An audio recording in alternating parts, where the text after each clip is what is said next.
Hello बच्चों, science study point पे आपका वेलकम है। आई होप कि आप लोग बेहतर होंगे। बच्चों, आज हम बात करने वाले हैं क्लास 12 फिजिक्स के एक ऐसे टॉपिक के बारे में जो काफी महत्वपूर्ण है और आपकी बोर्ड परीक्षाओं में पूछ लिए जाते हैं। तो बच्चों, आज का जो हमारा इंपॉर्टेंट टॉपिक है वो है वैद्युत स्थितिज ऊर्जा। तो आइए स्टार्ट करते हैं आज के अपने इंपॉर्टेंट टॉपिक, जिसका नाम है बच्चों वैद्युत स्थितिज ऊर्जा। तो टॉपिक को स्टार्ट करने से पहले अगर आपने चैनल को अभी तक सब्सक्राइब नहीं किया तो चैनल को जरूर सब्सक्राइब करें और वीडियो को ज्यादा से ज्यादा शेयर करें और बेल आइकन को प्रेस करें ताकि जैसे कोई नई वीडियो अपलोड हो वो आप तक पहुंच जाए। धन्यवाद। आइए बच्चों, स्टार्ट करते हैं आज के अपने टॉपिक को। बच्चों, आज का जो हमारा टॉपिक है आप जानते हैं वैद्युत स्थितिज ऊर्जा। हम इसकी परिभाषा को देखेंगे, इसके सूत्र का निगमन करेंगे बहुत ही इजी वे में। तो वीडियो के अंत तक बने रहिए। आइए, आज का जो हमारा टॉपिक है वो क्या है बच्चों? देखिए, वैद्युत स्थितिज। ठीक है, तो आइए इसकी डिफिनेशन की तरफ चलते हैं। देखिए, दो आवेश एक दूसरे को आकर्षित या प्रतिकर्षित करते हैं। समझिए मेरी बात। अगर दो समजात आवेश होते हैं बच्चों, कैसे आवेश? दो समजात आवेश होते हैं, एक दूसरे को क्या करते हैं? रिपेल करते हैं, यानी एक दूसरे को दूर करते हैं, यानी प्रतिकर्षित करते हैं। अगर वही विपरीत आवेश होते हैं तो एक दूसरे को क्या करते हैं बच्चों? आकर्षित करते हैं। तो ये प्रतिकर्षित करेंगे या आकर्षित करेंगे कि ये डिपेंड करता है कि चार्ज कौन सा है, यानी आवेश कैसा है या किस प्रकार का है। तो बच्चों, दो आवेश एक दूसरे को आकर्षित या प्रतिकर्षित करते हैं। आवेशों को एक दूसरे के पास या दूर ले जाने में कुछ कार्य करना पड़ता है। यानी अगर आप आवेश को एक दूसरे के पास लाते हैं या फिर दूर ले जाते हैं, कहां ले जाते हैं बच्चों? दूर ले जाते हैं, तो आपको कुछ ना कुछ कार्य करना पड़ता है। क्या करना पड़ता है बच्चों? कुछ ना कुछ कार्य करना पड़ता है। यह कार्य आवेशों के निकाय में स्थितिज ऊर्जा के रूप में संचित हो जाता है। यानी यह कार्य आवेशों के निकाय में स्थितिज ऊर्जा के रूप में संचित हो जाता है, जिसे निकाय की स्थितिज ऊर्जा कहते हैं। यानी अगर आप आवेशों को दूर लेके जाएंगे या पास लेके आएंगे तो आपको कुछ ना कुछ वर्क करना पड़ेगा। यही जो किया गया कार्य होगा इसमें ऊर्जा के रूप में संचित हो जाएगा। किस ऊर्जा के रूप में? स्थितिज ऊर्जा के रूप में संचित हो जाएगा। तो आइए चलते हैं बच्चों इसके डेरिवेशन की तरफ। इसका एक डेरिवेशन है, यानी इसका फॉर्मूला होता है, कैसे ड्राइव होता है उसको देखते हैं।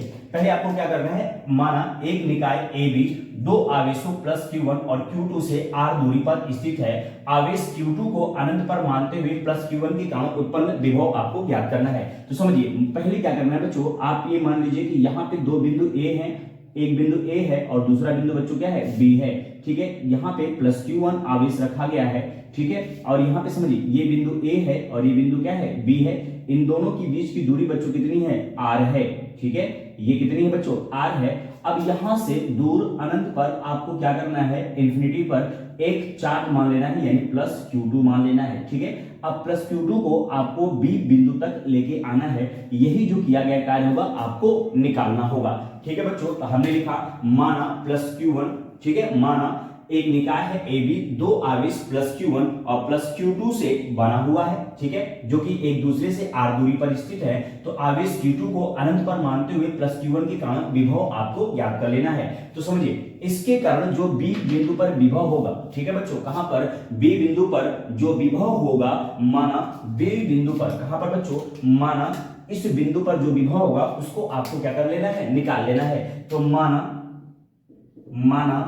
बिंदु B पर विभव, माना बिंदु B पर विभव बच्चों क्या होता है? V बराबर आपने फॉर्मूला पढ़ा है 1/4 पाई एप्सिलॉन Q।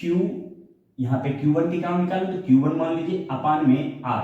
ये बच्चों फॉर्मूला किसका होता है? आपने पढ़ रखा है। ये किसका होता है? विभव का सूत्र होता है। किसका फॉर्मूला होता है बच्चों?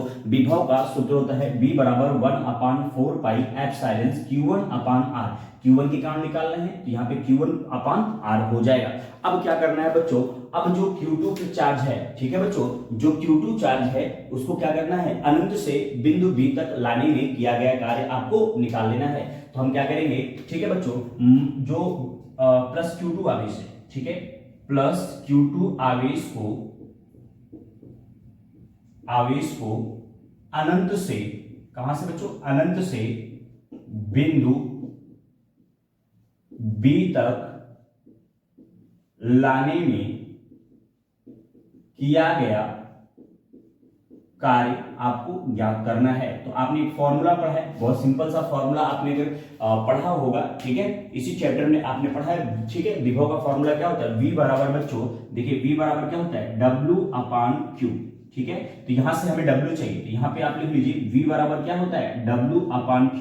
तो यहां से जब हमें W निकालेंगे तो W बराबर क्या हो जाएगा, बोलिए V इंटू Q हो जाएगा, यानी W बराबर क्या होगा, V इंटू Q। तो हम यहाँ पे फॉर्मूला पुट कर देंगे, ये आपको समझाने के लिए था। तो W बराबर क्या हो जाएगा, बोलिए V इंटू Q, ठीक है। अब यहां से V का मान यहाँ पे किस आवेश को लेके आ रहे हैं आप, Q2 को लेके आ रहे हैं, तो यहाँ Q2 रख दीजिए, ठीक है। तो यहाँ पे V का मान यहाँ से पुट कर दीजिए और सॉल्व करिए, आंसर अपने आप आ जाएगा। तो W बराबर बच्चों क्या होता है, V का मान पुट करिए, ठीक है। V का मान जो बच्चों होता है वो यहाँ पे मैं लिख दे रहा हूँ, ठीक है। देखिए यहाँ पे नीचे जगह नहीं है, ठीक है। तो V बराबर देखिए W बराबर V इंटू Q2, तो W बराबर क्या हो जाएगा, बोलिए V इंटू Q2, ठीक है। ये फॉर्मूले से हमने किया गया कार्य निकाल लिया। अब V का मान यहां से पुट कर देंगे तो W बराबर क्या आ जाएगा, बोलिए 1/4 पाई एप्सिलॉन, ठीक है, Q1/R, ठीक है। और देखिए Q2 बचा हुआ है, इनटू क्या हो जाएगा, Q2, ठीक है। इसको जब सॉल्व करेंगे तो W बराबर 1/4 पाई एप्सिलॉन Q1, इसका मल्टीप्लाई हो जाएगा इनटू Q2, आप ऐसे भी लिख सकते हैं Q1 इंटू Q2/R। यही बच्चों आपको क्या है, ये कार्य आपने किया है, ठीक है। तो यानी जो प्लस Q2 आवेश है, ठीक है बच्चों, ये जो प्लस Q2 आवेश है इसको अनंत से बिंदु B तक लाने में जो किया गया कार्य है W बराबर 1/4 पाई एप्सिलॉन Q1 Q2/R होता है। अब आपको पता होना चाहिए कि जो किया गया कार्य है, ठीक है बच्चों, ये जो किया गया कार्य है यही स्थितिज ऊर्जा के रूप में संचित हो जाएगा। यानी कहने का मतलब है W बराबर, ठीक है, W बराबर U होता है। तो U बराबर फॉर्मूला W की जगह U रख दीजिए, तो U बराबर 1/4 पाई एप्सिलॉन Q1 Q2/R। ये बच्चों यही जो होता है वैद्युत स्थितिज फॉर्मूला होता है, यानी वैद्युत स्थितिज ऊर्जा का सूत्र होता है। तो आपने देखा एक डेरिवेशन वैद्युत स्थितिज ऊर्जा के बारे में, इसकी डेफिनेशन को देखा बच्चों और इसके डेरिवेशन को देखा, काफी इजी है, आप आसानी से कर सकते हैं। एक दो बार प्रैक्टिस करेंगे तो ये चीजें आपको याद हो जाएंगी। धन्यवाद।